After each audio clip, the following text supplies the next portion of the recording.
I'm sorry, y'all, because I had went to turn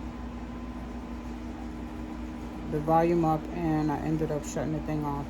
But I did my own acrylics. Do y'all like it? I did them because I don't like sitting in those salons and then they treat you bad. They're disrespectful, and then they want to overcharge you. And the way my patience is right now, I have patience for myself right now. So this was actually soothing to do my own nails, because then I gotta, then they don't gotta like push my buttons, run up my blood pressure to try to get them to understand how I like my nails. I just wanted something simple. I don't need nothing extravagant. Ladies, stop wasting money on these nails anymore, because it's not worth it. We're giving the Koreans and the Asian people all your money when you could save it for yourself. Just buy the little kit. The little kit is like, how much I paid? If I had to add up everything all together, it's probably about $50 with the gel, the acrylic, the liquid, the brushes, and then nail polish, the gel coat. If you add that all up, it's about 50, no more than $70. But that $50, $70 is lasting you. Oh, and you need an electrical file to shape it. That's if you're good with this type of stuff. If you got a family member that's good with it, let them do it. Pay them a little $15, $20 to look out for you. But all that getting this done every 2-3 weeks, that's because now nails used to be only $25 for a full set, and then it was 15. Okay, I'm going way too far back for the people that are not that old as me. All right, so a full set used to be like $35, $40, and then a filling was like $20. Now a filling is like $40 to $45, and then if you want a gel coat, that's like $20. So you're paying like $65 just for a set. Now if you want a brand new set, you're gonna pay like $75, $85. And then if you want your toes done, they're gonna force you to get the whole, they call it the spa treatment. The spa treatment be like $50. And if you say, no, I just want the basic, they're going to talk shit about you till you leave that fucking... Now, you could read people's body language and energy. When you come in there acting cheap, I know some people don't care, but I care when people talk about me, because they treat you a certain type of way. So when they feel like you're not spending money, they start doing that. They start talking shit about you. And they'll do it right in front of your face, but they feel because they talk in another language, you stupid, you don't know. It's like, ma'am, I can see your body language. You talking crap about me. Oh, and let you be a cheap tipper. Oh my gosh, you're gonna really get talked about. But I just get tired of that. I get tired of bad customer service. I get tired of bad treatment. So if I don't gotta go, I ain't gonna go. So I started learning to do my own nails. I am a very, very dominant left-handed girl, right? So I think with my left, I operate with my left. I think with my right, but I operate mostly. I'm very left hand dominant. So it took me a while to be steady with this hand. So when I'm using my right hand on the left hand, I can't do it. But after trial and error, because the first 2-3 times it might look like you just came out of kindergarten school doing your nails, but hey, it might look a little messy. People might talk shit. It might be like a little lumpy. But right now, I'm good at it now. See? I'm good at them now. I know how to shape them, everything. This will last me 3 weeks. It'll grow out and it'll last me 3 weeks. It won't come off. You know how some people try to do their own nails and they pop off? I know how to do the primer. It pops off because of the way you gotta file the nail, make it a little rough, and then you put a little nail primer. The nail primer sticks to the acrylic. When you don't use primer, the acrylic gets loose and the water gets up in there and it falls off, or it can get affected. Either the nail fall off or the nail gets infected. So you got to be careful and follow it to the T. Watch YouTube videos and it will show you how to do it properly, because you want it to look professional, but you also want them to last. You don't want nail after nail falling off. Anyways, enough of me talking shit about my nails. I'm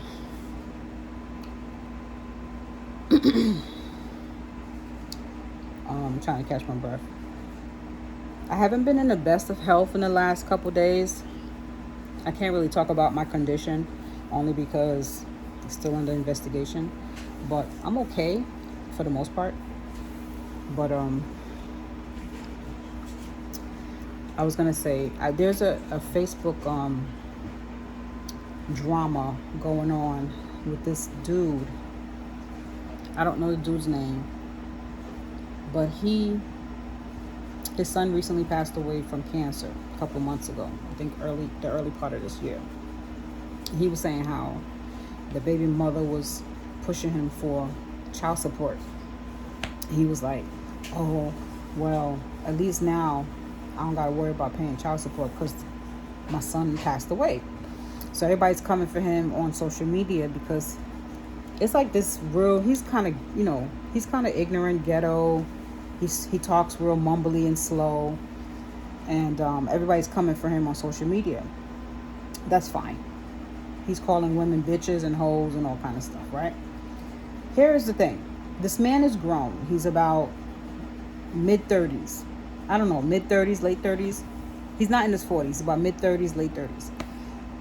My problem with the situation is they're coming after his parents. And I'm like, if my daughter did some grimy stuff online or my son, I wouldn't expect that everybody's going to expect me to fix it as a parent.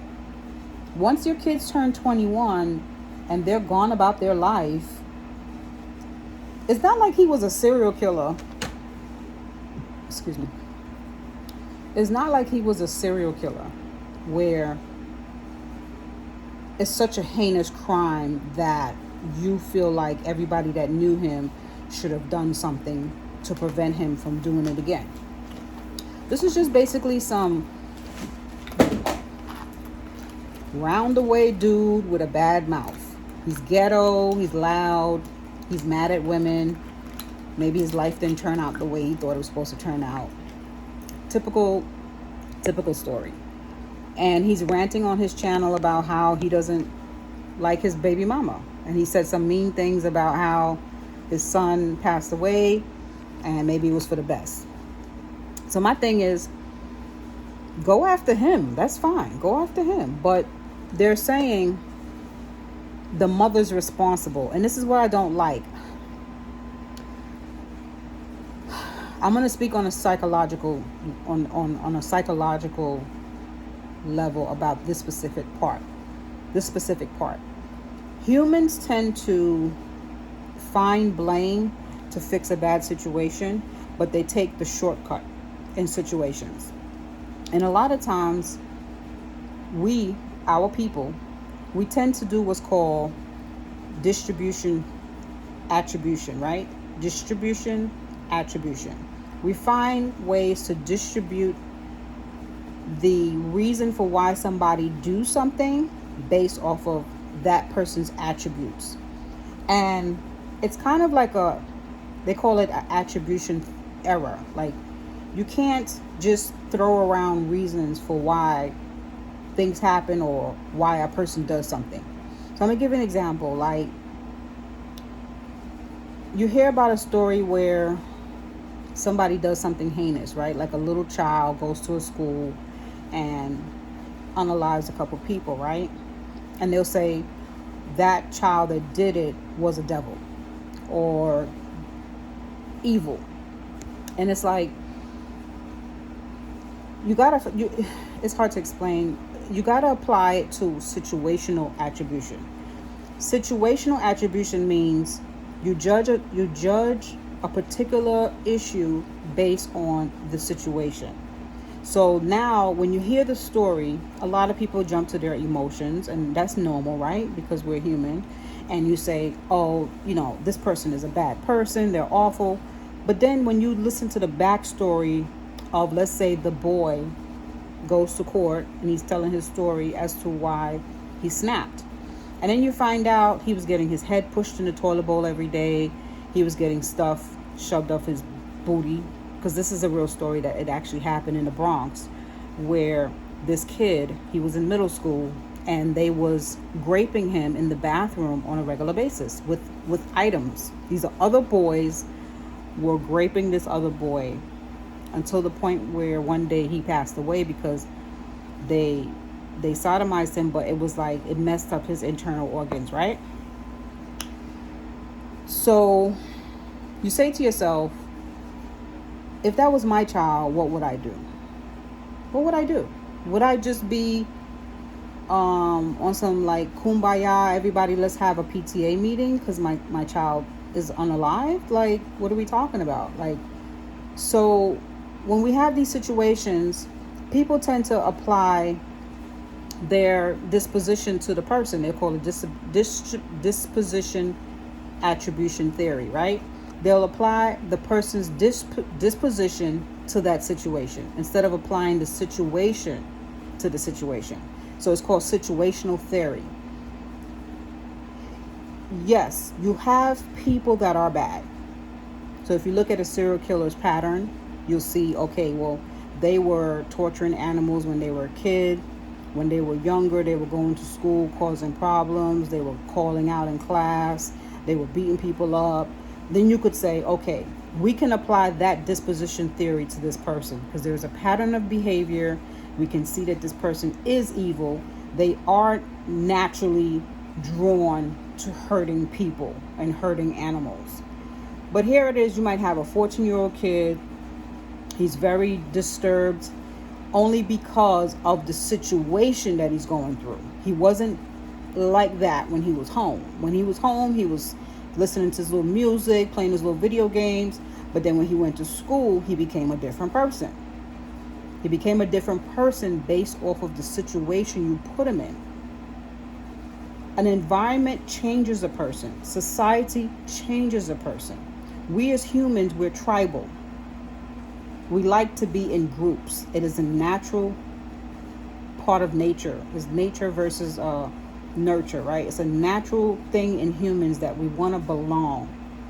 We don't want to be ostracized. Now, I'm not saying you want to belong to just anybody, but you also don't want to be ostracized, right? So even if you don't find a clique, I'm not saying it's like you have to be in a clique, but let's say you go into a classroom. You're trying to get to know all the other kids. You're trying to understand how the teacher relates. You don't want to get on the teacher's nerves. But then for some reason, you get there and you're not fitting in. The kids are picking on you. The teacher's mean. You see what I'm saying? And there's no real valid reason. There's nothing wrong with you. You're the 14-year-old kid. Nothing's wrong with you. You're just a normal kid. You might be quiet, or you might be extremely smart, or you just might be a little weird, meaning like you just like to be a little eclectic. You might dress a little different. You might be a hipster versus you go to a ghetto school where everybody got on Jordans and you like to wear flip-flops. Whatever the reason is that they find to pick that person out. And then you find out this kid's backstory in court and you're like, excuse me, everybody that knew the kid before this situation happened says this kid was one of the sweetest kids you'll ever meet. Very polite, very to themselves, don't start no trouble. But all of a sudden, in the last 6 months, he's been acting really shady. He goes straight to his room when he comes from school. He don't talk to nobody no more. And then all of a sudden, you find out he blew up the whole building. And then when people hear that story, before they hear the backstory, they'll attribute the disposition theory to that situation and says, he's a bad person. He's crazy.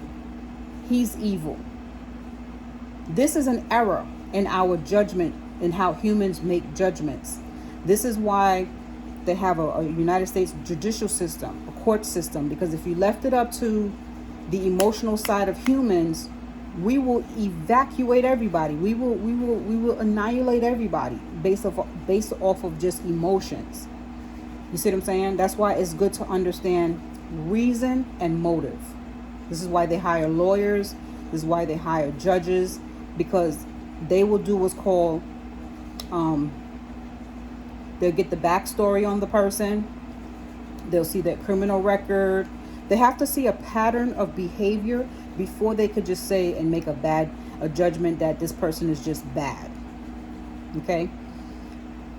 So, let's bring me back to this particular story with this guy. The guy is saying he don't like the baby mama. They broke up. He doesn't like women anymore. He's not gay, but he doesn't like the idea of a family and a relationship. He feels like it's too draining on his emotions. So he gets on his channel or whatever, Facebook or whatever, TikTok, and he starts bashing women, calling them all kind of bees and hoes, and how he don't want no kids and all this stuff. So they were saying how people were coming after the mom. So the mom, she's on a video. She's in a restaurant with her husband. And she's like, y'all keep, bothering me, messing with me. I'm just trying to live my life. I am not my son. Now, people are mad because they say her attitude was nasty.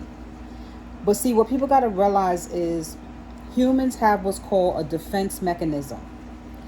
We as humans, we have what's called the immature defense and we have the mature defense. People that are not, okay, you can have an immature defense mechanism and be a mature person.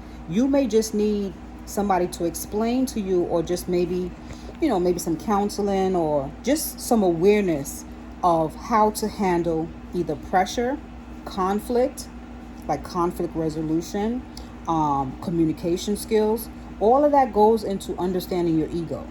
We all got to evolve. It's called evolving, and you have to evolve your ego as well. Because you might be good in one area and suck in another. You might be good in your job and suck at relationships, right? And you might suck at relationships because you haven't developed your ego defenses. Your ego defenses can stem from your trauma. It can stem from your childhood. So if you were yelled at a lot as a child, and then you get into a relationship where that person is constantly yelling at you, you may not know how to tap in and be able to relate to that person and say, listen, I come from a bad childhood. That's a trigger for me. I'm trying my best to work through those triggers. But if you have to express yourself, try to remain calm. Yelling triggers me. But then you might have the person that is not, not ego developed, and they might snap right back and say, who the F you talking to? Don't F and play with me, because I'm not the mother effing one. And that was me. Like, I will go off. You yelling at me? Who you yelling at? I know you don't think you talking to me. I will punch you. Like, don't play with me. You know who you talking to? You know who you talking to? Like, yeah, that. So we are good to judge people, but then when it comes and it faces us, we're like, dang, I didn't know I was going to snap. So I'm looking at the lady. She's well put together. She's dressed up. She just came from church. She didn't curse not one bit in that video. But she said, y'all coming at me. I made him. But what you want me to do? You want me to beat him up? He's a grown man. She said it nasty, and I understood why people was getting upset, because now we're talking about a child that was, that passed away. So people have like this, this sort of rage that they're not seeing more empathy from the father and mother. So I'm just telling y'all, I'm not defending these people. I'm not. I think that they're coming off like assholes. I'm just trying to give y'all some reasoning behind why I think the mother could potentially be coming off like an asshole. I think on a psychological level, I think that's just probably her defense mechanism. And she has an immature defense mechanism. So her defense mechanism is to attack back, attack the people that are coming at her, instead of trying to reason and understand what they're trying to tell her. They're trying to tell her, listen, lady, your son is all over social media, and one of y'all need to show some level of empathy for a child that has just lost their life, right? So we're not saying that you are to blame, but at least show some level of empathy so that we don't think you're the reason why he's like that. But she's thinking to herself, she's protecting her and her husband's reputation by barking back, by getting just as vicious as the social media commenters and stuff like that. And sometimes you got to put yourself in other people's shoes, because if people were coming at me and blaming me for something my kid did, and I know I was a good mom, I would probably internally feel some type of way, but I will also see the big picture because, like I said, it goes back to that immature versus mature way of handling certain situations, handling conflict, and things of that nature. Not everybody is on that same type of vibration. So we have to understand people's levels of maturity and vibration. Just because she's 50, 60 years old, that don't mean she's vibrating at a high caliber. And I'm not saying this lady is slow. I'm just saying when it comes to vibration, when you're vibrating at a low frequency, you're going to pick up on dense communication from people. You're going to pick up on everybody's insult instead of looking at the big picture. You're operating off a low vibration. And then what annoys me about certain women, I don't want to say we, because I realize that's not something that I want to be a part of. We got to pick a side. You can't be the predator, the villain, and the victim. Them women that slept with that man, they roll in the hay just like that man roll in the hay. And then they always say, oh, women, why you sleep with him? You know he's a bad guy. She slept with him because she's bad too. Like, why is that so hard to swallow? Women do the same skanky, dirty things that men do. He didn't put a gun to her head and said, lady, come have a baby with me. This is like, sometimes we got to take accountability. And I'm not talking about any female that's listening to this video that is not about that life. I'm just saying, sometimes you hear the rhetoric and then you hear some of these females sticking up for the females that do the buffoonery instead of just saying, listen, make better choices. Don't sit up here and act like she's a victim, like, oh, poor baby, she had a baby by him. Oh, poor baby. You know, poor baby. She's grown enough to understand he was a piece of crap and you opened your leg for a piece of crap. So you're a piece of crap too. Like, what are we talking about? We have to take the accountability for the decisions we make as women, just as the same level that men have to take accountability for the shit that they do. Now, you have youngsters, minors, right, that get taken advantage of, right? And then you have women. Okay, you have women that get taken advantage of, where there's certain situations where you're totally clueless and you've been victimized. I'm not talking about those type of situations. I'm talking about where you have situations where a woman will say, oh, these men are dogs, right? But then you'll have these women throwing their panties at him. Like these football players and stuff, and these celebrities. And then when the women get dumped and he goes on to another prettier girl or something like that, then they like, oh, he's a dog. I was good to him. And it's like, you can't be good to somebody that's bad for you or bad to you. That means now you're playing the fool in the situation and then you expect a good outcome. So like that's insane. And then you turn around and say, oh, it's the men that are taking advantage of me. And it's like, he can't take advantage of something that ain't there. If you ain't there, if you ain't around for him to take advantage of, what are you going to take advantage of? As soon as you see the buffoonery and you say, deuces, I'm out, I'm not dealing with this shit, what is he going to take advantage of? But if you stay there and continue and say, oh, and a lot of times it'd be like this too. The girl be skanking around, whoring around or whatever, right? She finds a dude that's on the same type of time. He's sleeping with other people, she's sleeping with other people, but they get together or whatever. Then one of the people, whether it's him or her, and usually it's her because those are the ones that's screaming and hollering and complaining that he's a bad guy.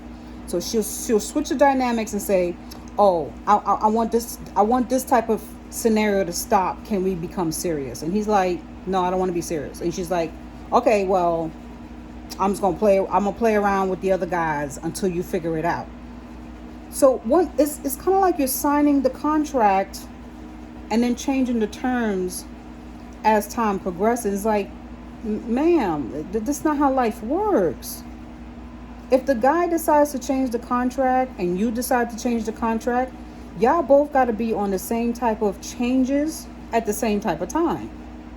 That's why it's good to go into it with the same type of situation together. But let's say y'all both agree we go into it this way, and then a year from now we revisit and we talk about it and we see where we at. That's cool. But don't complain when a year from now, when y'all come back to revisit and you ain't trying to hear what he got to say, and then turn around and get mad and say, oh, he's a bad person because he didn't tell me the truth. It's like most of the time they do tell you the truth from the beginning. You can see he's a damn dog and you still lying there. And then when you get the fleas, you complaining that you the victim. It's like, ma'am, nobody told you to get into the Uber, to go over to the house, to lay up, and then worry about no protection. You're pregnant and you talk about, oh, he's an asshole. And it's like, you're an asshole too if you decided to do the legwork to be with the asshole. So when I'm hearing these stories about these men on these platforms, and then a lot of times the women in the comments are like, oh, he lied, he's a liar. You could look at the dude and tell he ain't about shit. Now, I'm not saying because of the way he looks, but it was the buffoonery that was coming out his mouth. And sometimes it'd be fine dudes that don't be about shit. We all know that too, right? It'd be some good looking guys. They dress nice. And all they want to do is sling dingling, right? And then the female might complain about the cute guy too. I'm not saying that it's just about the looks. I'm talking about the content of the man, the content of the situation. He's coming off like that from day one, letting you know this is what I'm about. When he was on the video, the dude that I'm talking about, he's all over YouTube talking about, he's from Florida. No, is he from Florida or Texas? I can't remember, y'all. It's starting to get to the point where, and I don't know if it's I need to change up my algorithm. I try to put a lot of scientific stuff in there, but somehow the buffoonery keeps slipping in about the state of the black people. It's just like, when are we going to get it together? When are we going to get it together? I'm not saying there's some good black people out there doing the right thing. I'm just talking about when I start seeing the buffoonery is at such an all-time level.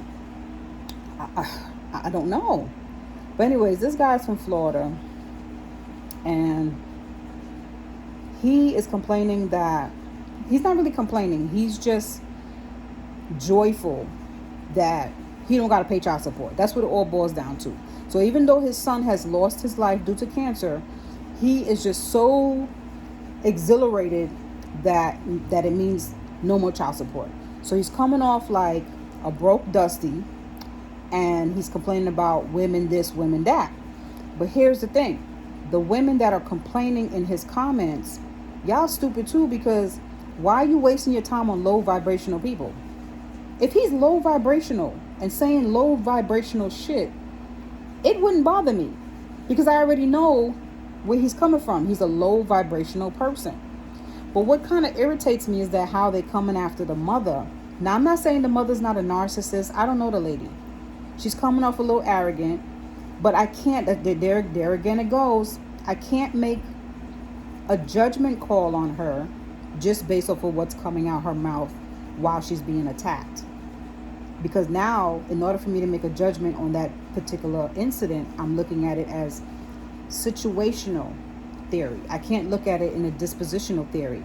People want to judge her based off of that situation. It's not fair. It's not fair. Because she said she was married for 37 years.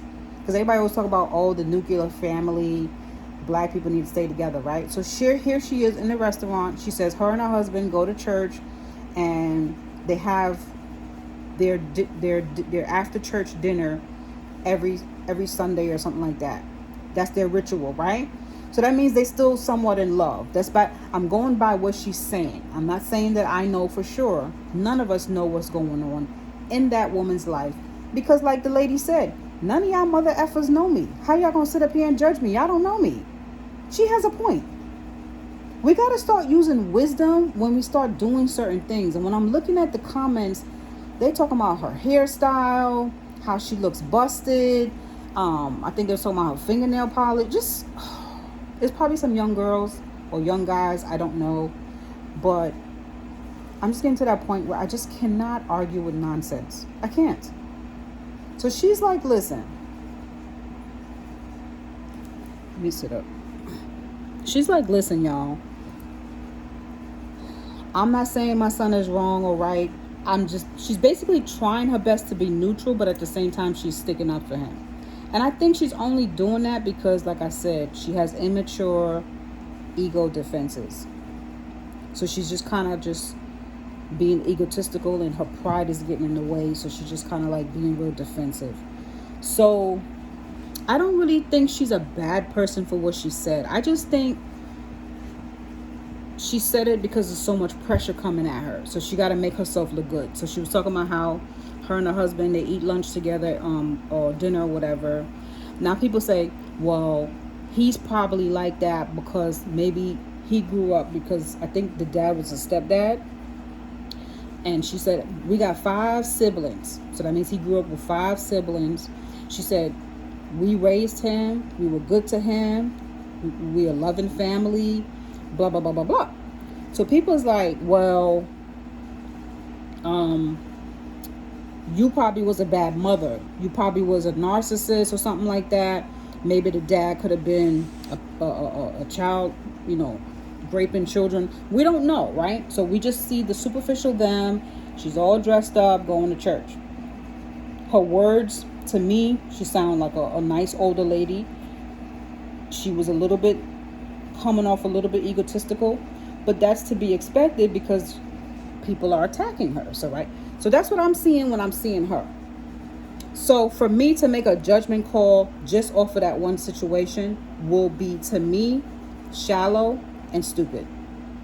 So all the people that are calling her names and saying she's this and that, I think that's too shallow because you don't have enough information to go on. Now, why is this black man so against family and women, and he came from a so-called good home? There could be a lot of reasons. We can't always say it's the parents. He could have been, let's say, maybe around adolescent. He could have been, went to school and had a bad experience at school. It could have been a female coach could have touched him. It could have been his babysitter who was a female that touched him and nobody did anything. It could have been some girl he fell in love with as a teenager, and maybe he was dating her for a long time and she cheated on him. And ever since then, he was like, I will never trust another woman. You never know why a person can turn cold. So we don't always want to just point the finger to the mother or to the father or to the parents or to the home, because we're not only socialized and conditioned by our parents, we're also socialized and conditioned by the outside world. So you got to take that into context when you're judging grown people. Now, if it was a child, let's say the child was like 10 and he was showing traits of these type of behaviors, like bad behavior, hating his mom and pops, then yes, you can say more than likely, statistically showing, it's probably stemming from the home, because he's only 10. He spends most of his time with his parents and in school. So those are the only 2 places you would probably narrow it down to. But this is a grown 30-something-year-old man. This man probably has so many experiences in so many different locations and areas of his life. He could probably write a book. So the fact that you're so shallow sitting there, oh, he's a dusty, he's this and he's that, and he probably gets it from his mama, it's too shallow. It's too shallow. So she has a right to say the way she was feeling, like, y'all can just mind your mother effing business and shut the hell up because you don't know what you're talking about. I feel like she has every right to say that. I don't know this lady. She could be a straight up asshole narcissist. I don't know. But she has a point when she's saying nobody has proof on me like that. So y'all can't talk until you can get some facts that I abuse my child. And that's the way he is. Then go suck an egg. You see what I'm saying? So for the mothers out there, I stand for that. Like, until you could prove that it was me that made this person this way, don't say it's only me. There's so many things that happen in this world that make people the way they are. And sometimes your parents are the ones that actually save you from becoming worse. You see what I'm saying? So they were like, well, why don't you talk to your son and make him a better person? She probably did, but she probably don't want to tell y'all that because she probably feels it's none of your business. He the one came online and made his whole life and talked about his kid and stuff like that, not her. Now, I'm not saying she's probably not wrapped too tight. She probably does spoil him. I don't know. But at the end of the day, the fact that we don't have enough information to go and attack this lady, I mean, they was going at this lady. So that was just my little take on it. And as far as the narcissistic thing, narcissism is in everybody. Everybody has narcissism. We are, from the age of 2, our personality traits, one of them is narcissism. That's why the children at 2, they call them terrible 2, because they're now becoming egotistical. They're understanding that mommy and baby is 2 different people.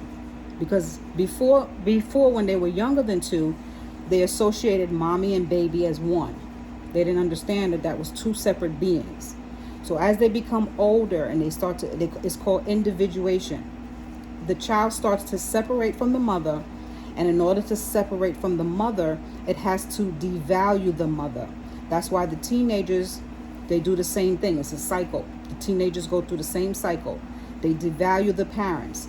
They will smother you with joy and love between the ages of like 5 to like 12, and then it's like some type of switch go off in their brain and they freaking hate your guts. It could be the sweetest teenager. Like my youngest daughter, she was probably the sweetest out of my other 2 when it came to the teenage rebellion stage. But even she showed me that side of like kiss my ass. It's not a good feeling. You put all your blood, sweat, and tears into your child, and they tell you to go kiss their ass in a nice way, but not in such a nice way. Like, they don't say the actual word, but the behavior or the energy they give you is like, don't tell me what to do. That's narcissism. So now this word is being thrown around. Oh, you're a narcissist. That's a difference. When a person is a narcissist, that means that they have a certain pattern of behavior. And then you have what's called narcissistic personality disorder. That's when it has become a part of their life where it's actually inflicting pain upon yourself and others. So there's different levels to what narcissism is. So just because you might see this woman talking shit online about how she feels about the public being in her business and she sounds narcissistic, doesn't mean she's a narcissistic person. Doesn't mean she has narcissism or narcissistic disorder. It could just be her defense mechanism and she's coming off with a little narcissism. We all have narcissism. Narcissism is what protects you from getting offended by other people's bullshit. So if you're around a lot of haters and they're trying to constantly tear you down and hate on you and just pick on you for whatever reason, and you lash back, it can come off as narcissistic because, yes, you have to now apply narcissism in order to protect your own ego. So that's natural in all humans. So don't ever let nobody make you feel bad about having certain traits to protect yourself, because you shouldn't be a pushover. You shouldn't be nobody's doormat, because even when you look at the traits of the Heavenly Father, Allah, however you want to call the Creator, right? When you look at those traits, He says, "Have no other God but the one God. If you worship any God beside me, oh, you're gonna see my wrath, right? My anger, my jealousy." Now, God's jealousy may not be the same as our jealousy. It may be like ours may be like a petty version, but we were created in the same likeness, like the same type of traits. Not exactly the same, right? So it's normal to have aggression. It's normal to have anger. It's normal. Now I'm about to touch on another topic. I didn't think I was going to touch on that, but I'm going to touch on a little bit of it, and maybe another day when I'm feeling better, I'm going to really get into it. I am your mind. You have such awesome topics, awesome ideas. You're a very wise man. I want to give you your props, your flowers. But you told me about this guy's show that I should go on. Um,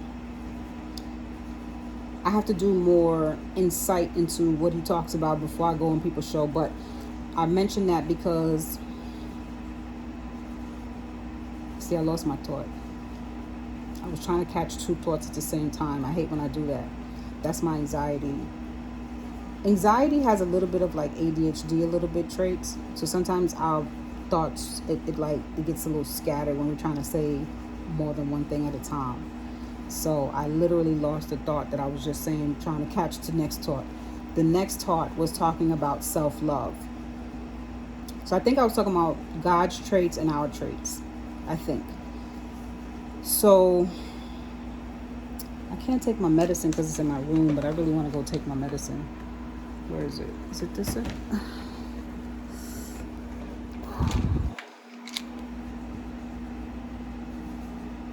No, this is the ibuprofen. I wanted to take the muscle relaxer. This ibuprofen be tearing up my stomach.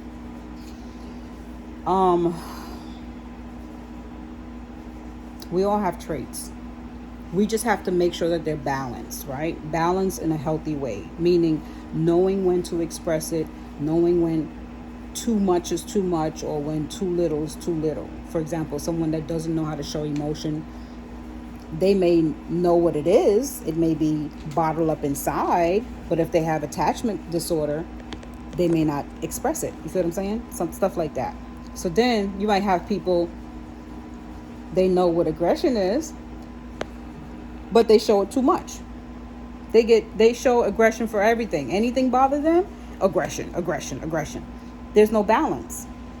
But I wanted to say, this is why I brought up I Am Your Mind, one of my day one subscribers. Shout out to you. There's people that are now pushing this, and this is no fault against the guy you were telling me about his radio station. So I don't know what context he's bringing it in. But I'm hearing a lot of context in other people's talk about this thing called self-love. You have to be very careful. This is just my opinion. You don't got to listen to me, okay? You got to be careful on how far you listen to some of these definitions of self-love, right? The reason why I say that is because sometimes people that push the self-love narrative, they're really just bitter people. They're really bitter people that's telling you to hate the world. It starts off as whenever you hear people talk about an us versus them, you got to think about what the intention is. What is the intention? For example, when you hear political people talking, they always preach the us versus them rhetoric. I don't even want to get into the politics right now. But they always want to preach a intergroup versus an outer group. You see what I'm saying? So when I hear the self-love, that came about around the time when Ivana, I think her name is Ivana, saved my life. When she started coming out more into the public and people started seeing her on a reality show, she was probably one of the first set of people. I'm trying to think who else was on that type of time. It was a couple of psychologists and just self coaches, self-love coaches and stuff like that. She was one of them that was teaching women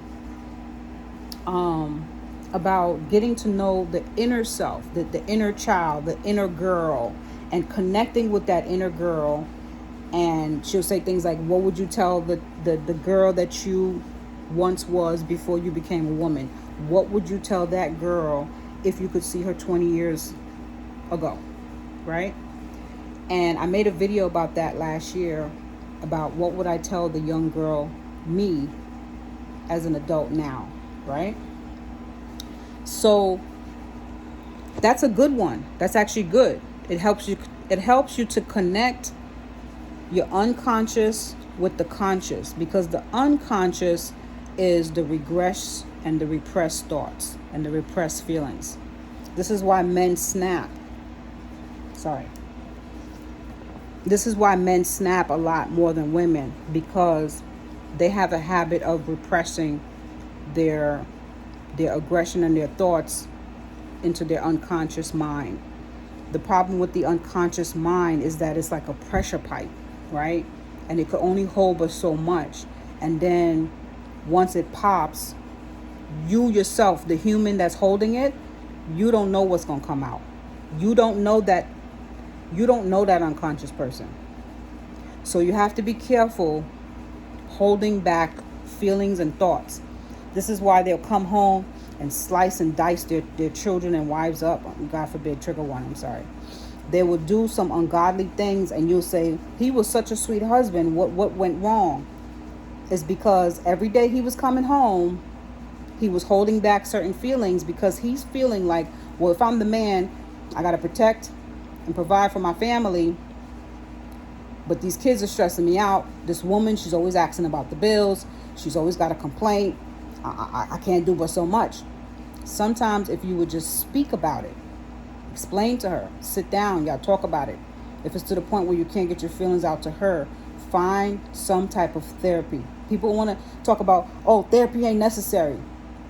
This is why you hear that stuff on the news. People snap because you can't hold but so much internally before it has to come out. So, back to the self-love. The self-love rhetoric. The reason why I have a problem with it this day and age is because I'm hearing it from a lot of bitter people. So what it's starting to look like is classical narcissist conditioning. What they're doing is they're conditioning people to never need people, to never need human beings. So now you'll never have a reason to feel accountable for nothing that you do. You wasn't put on this world to only love yourself. You wasn't put on this world to be by yourself. If that was the case, there would be no need for humankind. I want to touch a little bit more on this topic only because it's a deep topic and I don't want people to misconstrue what I'm saying. I am not saying do not love yourself. I'm not saying that. I'm talking about in the pitch of how people are saying is along with self-love, annihilate people. Like, don't be around people. Don't let people into your circle. Don't rock with people. You have to learn people in order to learn more about yourself. Because if you stop at a certain point and say, I've learned enough, that's it, I ain't dealing with nothing else, you'll never grow. So yes, you still got to deal with assholes in your day-to-day life. You still got to interact with people that you're not going to like. That is how you expand your patience level, your love for people that you don't particularly like, okay? Because by you loving certain people that you don't particularly like, and when I say loving them, it just means extending them an olive branch, extending them grace, extending them mercy. They might be going through something and don't realize they're an asshole. And then they meet somebody like you and they're like, you know what? I don't think I need to be so angry all the time. Because she going through the same thing I'm going through. And she ain't talking down to people. She ain't cursing people out. Yeah, maybe I do need to take a chill pill. So that's why there's a level where you may have to regroup from trauma, get to learn yourself in order to understand yourself, and then love yourself. But then there's a point where now it's time to evolve. The evolution of self. The evolution of self does not only come with self-love. That is a stage, but there's different levels to these stages that we have to get to. We can't just stay at one stage. There will be no self-actualization if you only stay at self-love. That's just my opinion. Why is my nose itching? I think it's the allergies. So what I'm trying to say is I'm hearing some self-love stuff people talk about, and it sounds more like they're saying be lonely, don't trust people, and only trust yourself. That's a very dark place to be. And it's going to make you miserable. Not everybody, because some people actually like being alone and like, if you find pleasures in just being by yourself, and I don't mean relationship, I'm talking about extending yourself to be around humans, just like in your day-to-day world. Even if you go into the grocery store, if you got to that point where you don't talk to nobody and then you just go home and you're just always alone, you open yourself to portals of darkness. And we'll talk about that in another time. But you need emotional support from all walks of life. Now I know they say, well, everybody come with different spirits. That's true. You test the spirits. You don't bring them. When I say don't bring them around you, don't bring them close enough where they can get into a compromising situation with your spirit. Like, don't open up your very deepest, darkest feelings to them where they can now try to like come and put curses on your life. Don't bring them into your home where they could like pick up a piece of your hair and try to do all kind of witchcraft on it, or they try to sleep with your man or sleep with your wife. You know, I'm not saying to get to that point of trusting people, right? You still want to test where they're coming from as far as intentions when it comes to being like their friend. But I'm talking about it just extending an olive branch of love and kindness to people around you. Don't just get on that. Some people be like some females, they'll come out of a bad relationship and they'll say, I'm not going to date for years. Or that's just it for me, right? The reason why I have a problem with that saying is because you're coming from a dark place with it. That means you're now closing yourself up from the possibilities. You could just say, I'm going to take time to learn myself. And when I'm ready to go back down that journey, I'll do so. Because now you're saying, okay, I don't see what the future holds, but I'm open to what God shows me. But if you're already putting a whole pin and needle and stomping a nail and a hammer into the shit, you're closing yourself off on any possibility that any type of warmth or goodness can come into your world. And that's the same with just people in general. Because if you had gotten some bad energy from your coworkers and you end up leaving that job, and then you're like, any job I go to from now on, I ain't talking to nobody, I ain't going to lunch with nobody. Don't do that. Because you might close yourself off from the best person that could ever come into your life, the best friend that could ever come into your life.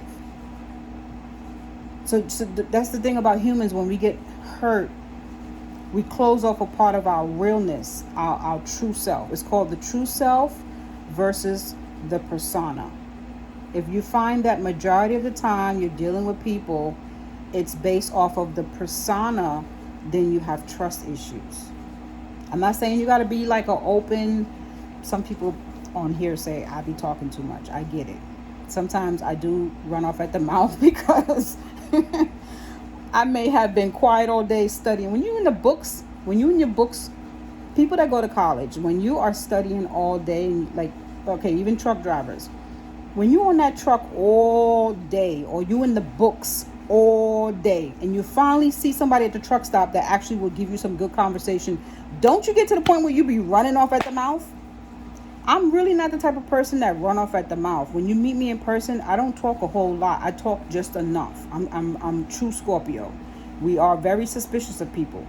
But when I get on here, sometimes I haven't talked to nobody all day, right? Because I'm studying. So yeah, I may get a little chatty catty. But I do like my privacy. I don't like people all up in my feelings and my business. But when I decide I want to open up who I am, that's me being true to self.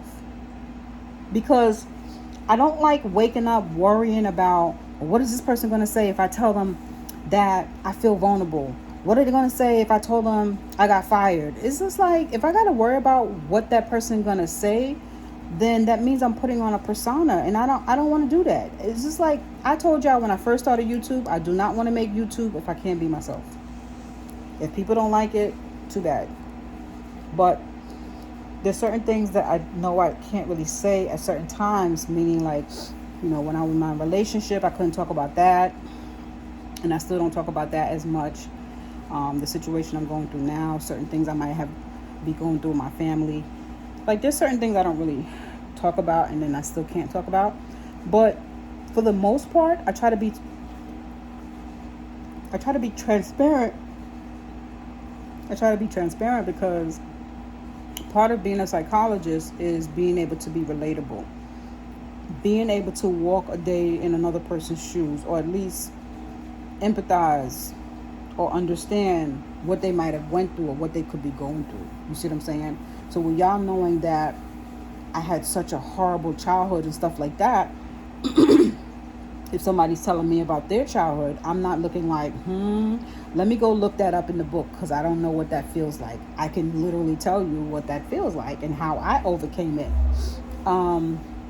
There's something I was about to say. Oh, I was looking back at some of my old pictures and I seen this comment from last year and I had screenshotted it and the person was like, oh, something's wrong with you because they clearly didn't follow my channel for a long time. So they was like, something's wrong with you because from what it sounds like, your mom is crazy and you still deal with her, right?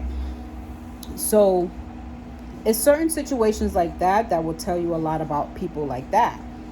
They'll be quick to judge a person that's walking through some type of roughness in life. Meaning, let's say you're drug addicted to something, or alcohol addiction, or sex addiction. They'll judge a person and be like, oh, you're a horrible person. But there again, when I was telling y'all about dispositional theory versus situational theory, right? So you'll judge a drug addict person and say, oh, they're a bad person. And then you find out they doing good deeds in the neighborhood. And you're like, huh? How did that happen, right? I remember this I think he's a crackhead. I was pulling something out. I forgot what I was doing. It was some type of task I was doing about a year ago. And he came and helped me through the whole thing. Put everything in the car for me. And every time I see him in the neighborhood, he's helping people. He be on his little, how they be in that mission. They have that walk where they looking for money and they looking for crack. He be on his mission, but he lives in a house. He has, I think he lives with family or whatever. But sometimes at night you'll see him coming out and doing his little stuff or whatever. But what I'm saying is, you really can't judge a person until you walk a day in their shoes. That's what I'm really trying to say. So we as humans, sorry, my nose is so itchy. We as humans, especially when we feel like we're above a situation or we're above people, we're quick to point a finger and say, this is the reason why they did it. Because they're weak, or because they're bad, or because this, or because that. And it's like, no, you got to look at the pattern of what a person may have. So when I say the pattern meaning you could be in a situation where your life is effed up. So it causes you to make decisions based off of the situation you were put in. You're conditioned to be that way because of the situation. But let's say somehow you were taken out of that situation and put into a different situation. Would you still be the same type of person? If you would still be that same type of person, then you can apply the disposition theory, meaning no matter what position you put that person in, they will always have those same results. And that's how doctors are able to diagnose like personality disorders. For example, if I have anxiety, right? Anxiety flares up when? Depending on when. So they have different levels of anxiety.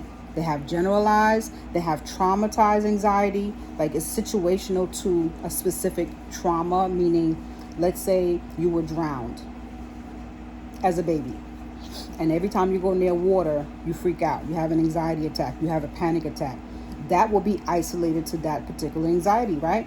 But my anxiety flares up generally, meaning anything, depending on how I perceive it, can flare up the anxiety attack, meaning the worry, the overstressing, the lack of sleep, the sweating, the nervousness. That's a fear-based thought pattern that I have to work through. I have been working through it since I was a teenager because of my childhood, my traumatic childhood. I was not allowed to express emotions as a child. I got beat for expressing emotions. So when you're constantly under that type of surveillance and threat, everything is a fight or flight. You don't know how to react to certain situations. So now you place so much emphasis in overanalyzing, overthinking. That's why I think so much. That's why I read so much out of trauma. When I was little and I was traumatized, We wasn't allowed to have like toys and stuff. So the only thing I was able to read was books. The only thing I was allowed to have was books. So books became my best friend. So based off of all that level of trauma as a kid, I developed anxiety, and it kicked in when I started high school. That's when I realized it was an issue. So we all have different ways of handling life and stuff like that.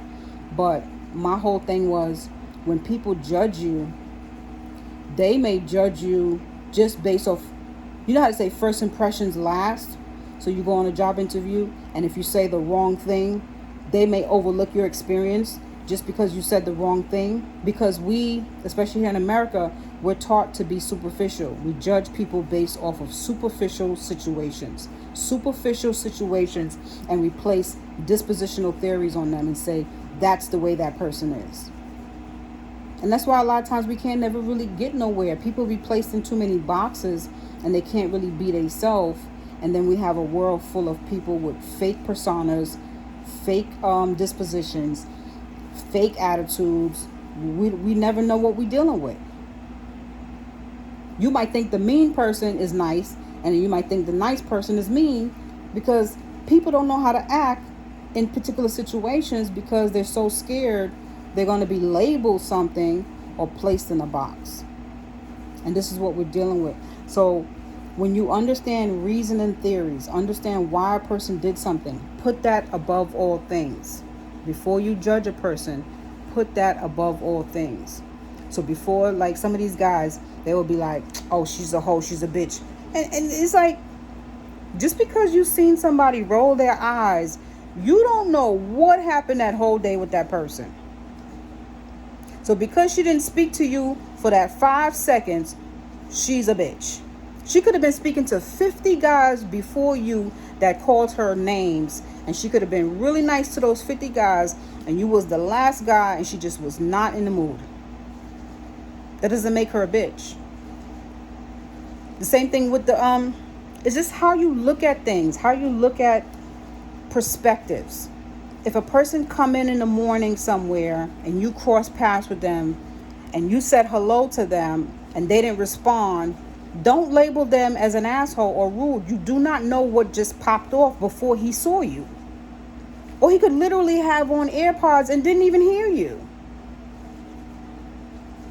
We place so much prejudgments on situations before we get the whole context and the whole picture.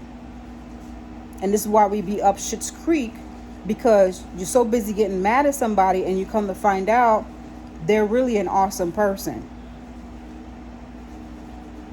Like these guys be like, oh, women, they're this and they're that. And they be so bitter that all women are this and all women, oh, don't talk to a pretty woman. Oh, she got on makeup. She's a bitch. And then you come to find out the one without the makeup don't like your ass. It's just like, the things that we place on human beings is so superficial, and we wonder why we can never get to the core of a person. We can't never really truly understand a person.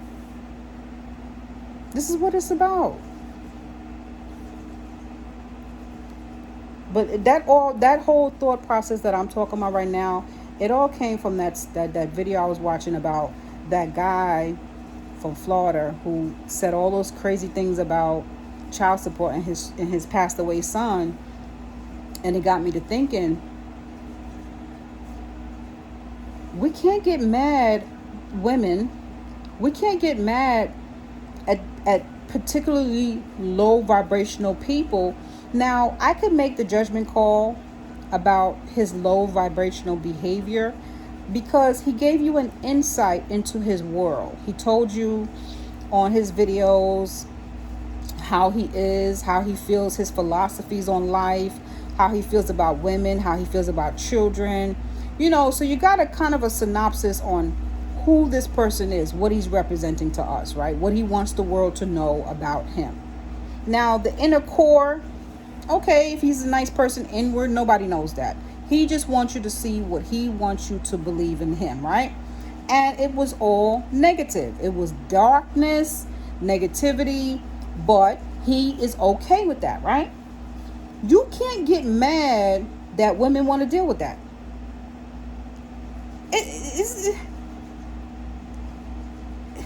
the fact that some of these women are like, oh, women, let me warn you about this man.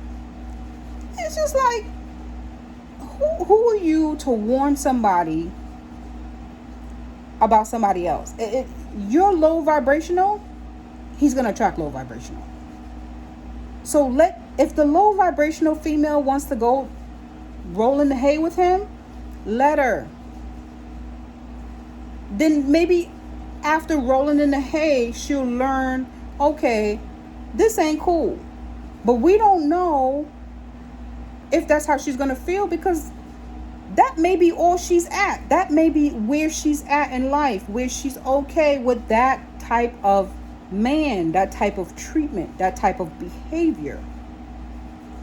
We always think, I'm not saying I'm saying when I hear some of these people talk online talking about they want to protect certain women from certain men. Why? They don't want the help.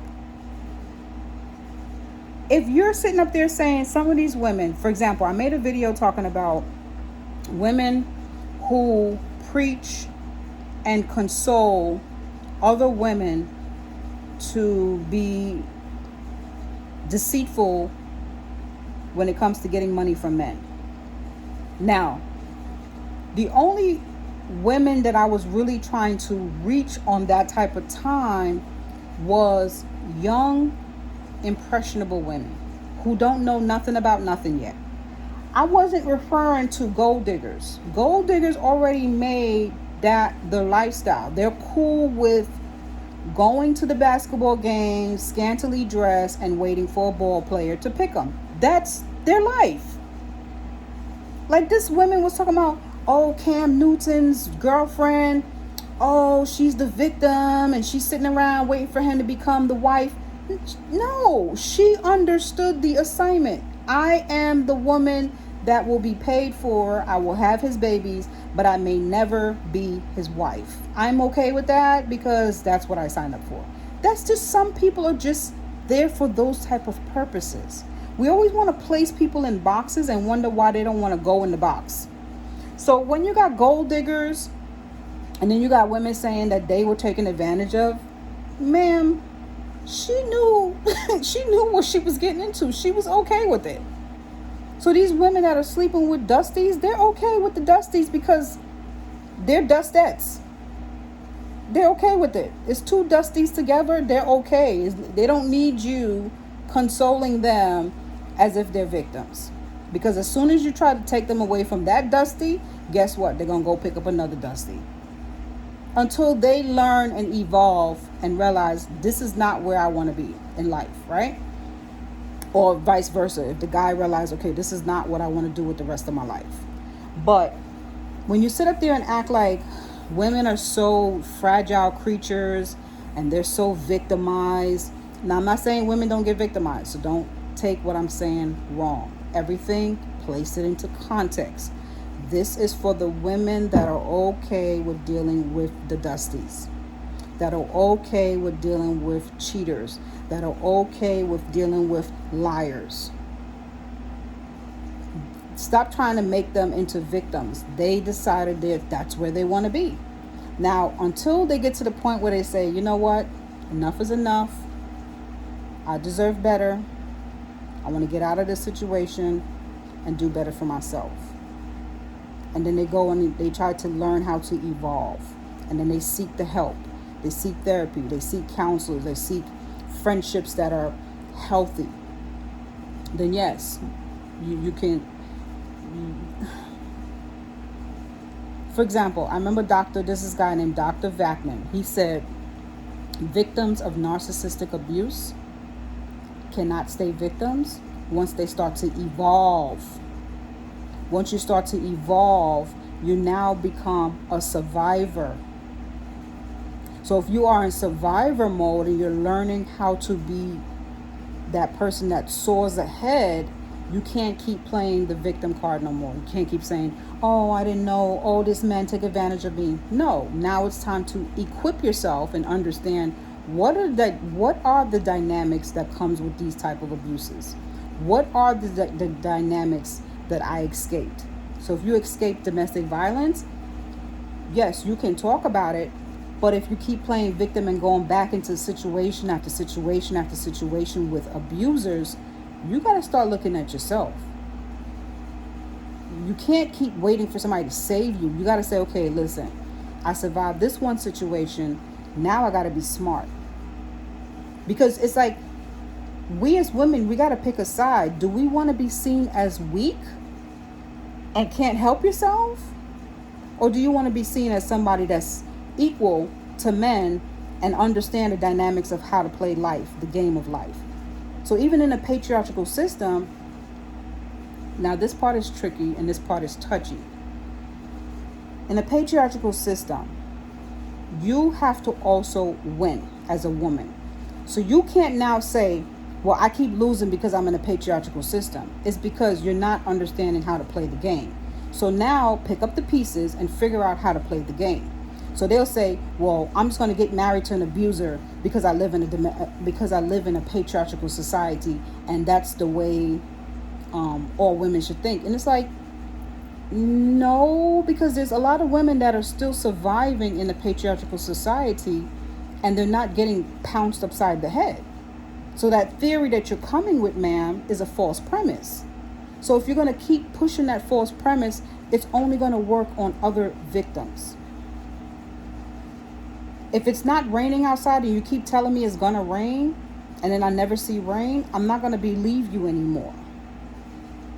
So if you keep telling me those are the only men out there that I should pick is a man that's going to go upside my head because we live in a patriarchal society, or I should only pick a man that will stick his dingling in everybody, I'm not going to believe you anymore. So you're telling me out of millions of men, you want to be with the one that wants 15 women. Make that make sense to me, please. I'm not understanding. And then when you pick him and he's sleeping around, you complaining. Instead of packing up your bags and getting the fuck up on there, getting up out of there. You sitting up there talking about, oh, woe is me. The patriarchal society is why I let him do it. Like, if you gotta sleep in a shelter, sleep in your car, go back to your crazy parents for a little while, do what you gotta do. But we're not trying to hear the story if you just want to continue playing the victim. And this is what I'm tired of. Some of these women, they want to play both sides. They want to be the victim one day, and then the next day they want to be the villain. And it's just like, ma'am, we're getting tired of your sob story. One day, so for example, I was listening to this podcast, and the lady was talking about how women get cheated on, blah, blah, blah, blah, blah, right? But then she'll say women cheat. But women, it's okay to cheat because we're living in a patriarchal society.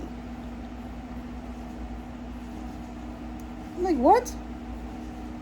It's okay to be a whore, sleep around, do what you want to do with your life and your body because men made us that way. So there's no accountability for the decisions that you made as a woman. You want to blame society now. And this is what I'm hearing a lot more. So it goes back to what I was saying about self-love. Now it's starting to look like self-love is turning into a narcissistic community of people who come together and they promote self-vanity, self-worship, self-grandiosity. I'm trying to think of the words that will just like, it's not bad to love self, but we want to use words that represent a contradiction when it comes to the word self-love, but they'll say it's self-love.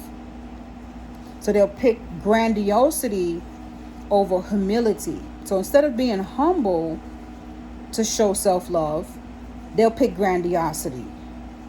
Instead of picking accountability to show self-love, they'll pick inflexibility.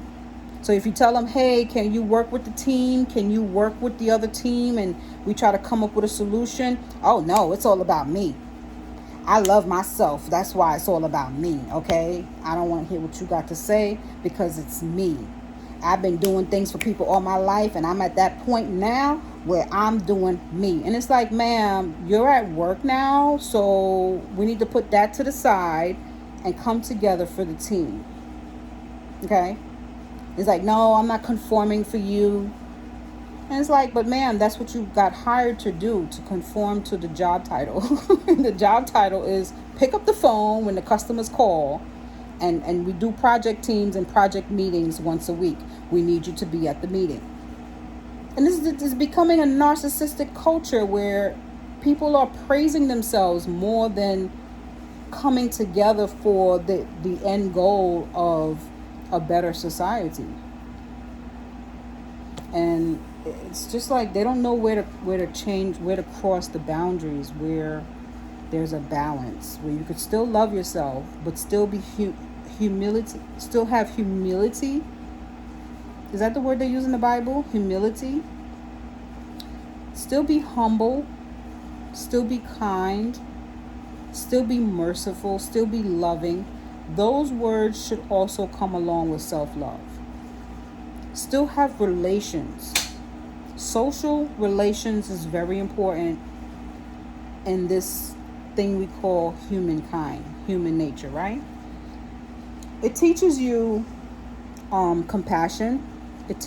I ain't gonna front. When I was in my early 20s, I had prayed to God, and one of the prayers, I don't know why I used to pray that prayer, but one of the prayers I would ask God for is to fix my traits and make me compassionate. And I think it was because I grew up in New York and I saw a lot of homeless people, and I saw like how people would treat people on the train, on the subway. Like there'll be people eating breakfast on the subway or something, and you'll see like an old man looking hungry going through the trash can, and they'll literally throw the food in the trash can instead of just giving it to the homeless person. So stuff like that used to really, like, I don't know, it used to like make me want to cry and stuff like that. So I always used to ask God to like give me humility, compassion, and love for others and stuff like that, right? Because then I had the other dark side of me where if something bad happened to me, like if somebody hurt my feelings or something, I would feel like, oh, humans are such evil people. They're so mean, right? You start to put all humans in a box because you've been hurt. And I didn't like that feeling, because I would go into the train in the morning. All the white people would get on the train, all dressed in their fancy suits and stuff. And I have on my work clothes. And nobody will speak. They'll walk past you like you just invisible piece of paper. And then I would see the black people come on, and I would see like they would gravitate into their own little corner. They don't know each other. But why did they all gravitate on that side of the train? Like, it was just this weird dynamic where the whites would gravitate to one part of the train and stand in one area. The Spanish would stand in one area, and then the blacks would stand in one area. And that used to bother me. I know we're tribal as humans, and now that I understand psychology, it doesn't bother me no more. Because the reason why we do that, not only because of racism, but we as humans, we gravitate to what looks like us. That's just a natural part of life. But part of it was racism. So, it's just like little things like that used to make me like really angry. And then one time this white man, this is a long time ago, the trains in New York get so crowded. So sometimes you either miss a train and be late for work, or you squeeze your way into a train. This man was pushing me so hard. I was already in the train itself. He was on the platform. He was pushing me so hard because he was trying to get into the cart. There was no way for me to go. So I turned around. I said, "You're pushing me." And I pushed back. This mother effer spit in my face. He spit on me. And by the time I turned around to do anything, the doors closed. So the spit got on me, and I was like, ah, right? trying to get it off. And by the time I looked up to, like, I don't know what I was going to do. I think I was going to grab him or something. The door's closed. And then he was like, you you animal. Something he said, but I remember he called me an animal and some other stuff. But that's what I'm saying. Stuff like that. And it could make you rageful when stuff like that happens to you. But in New York, you're going to get assaulted. Just understand, if you live in a city like New York or Chicago or one of those big urban cities, the chances of getting some type of assault is like 1 in 100. That's very common, right? Because I've been attacked maybe 4 or 5 times in New York City. I've been robbed 3 times by gunpoint. So this was like a normal life to me. You feel what I'm saying? So you have to fight that dark side of you, because we all have that 2 sides, where you want the joy of life. It's called the Euros, and then you have the Tantanos.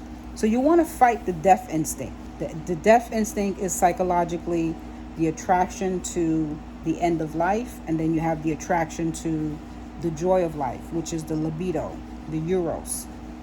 We all have both sides. You know how you have the devil and the angel? The devil and the angel, that's the good conscious, the bad conscious. The not the subconscious. The conscious and the unconscious. Dark, light. Dark, light. But our goal is to evolve and bring them together so that you have peace. It's called peace of mind. That's why people be doing that meditating and stuff. They're trying to, when you meditate, you're trying to connect with your repressed thoughts. You're trying to clear. A lot of times people are not doing it correctly. They're thinking, oh, just don't think anything. But no, you also have to come into alignment with all the chakras and understanding all the pain and releasing it.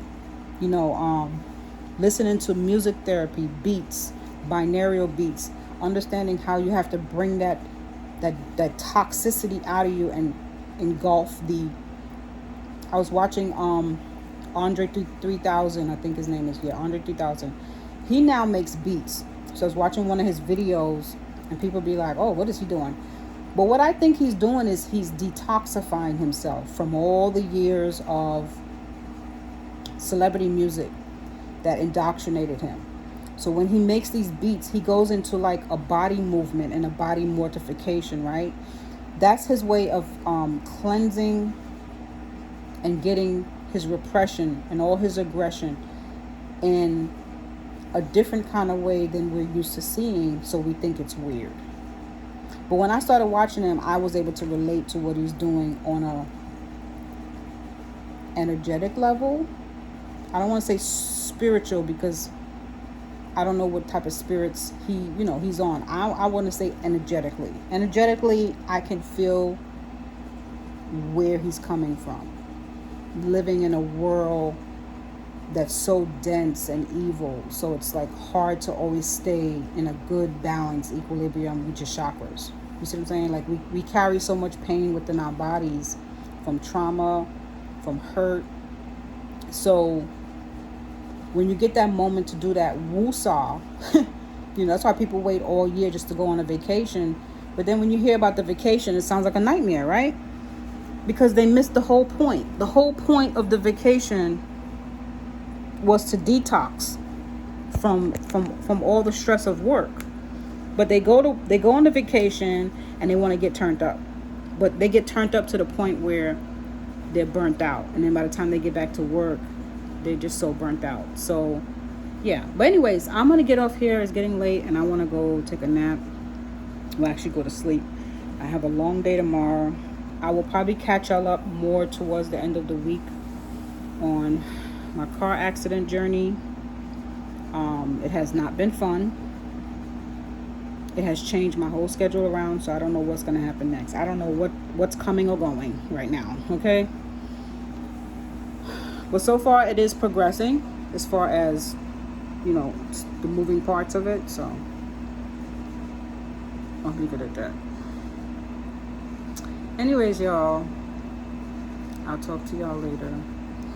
If y'all are driving, be safe. There's some crazy drivers out there. Oh, one more thing I wanted to say. I miss y'all. That's why I don't want to get off. I do miss y'all. I do miss talking to y'all.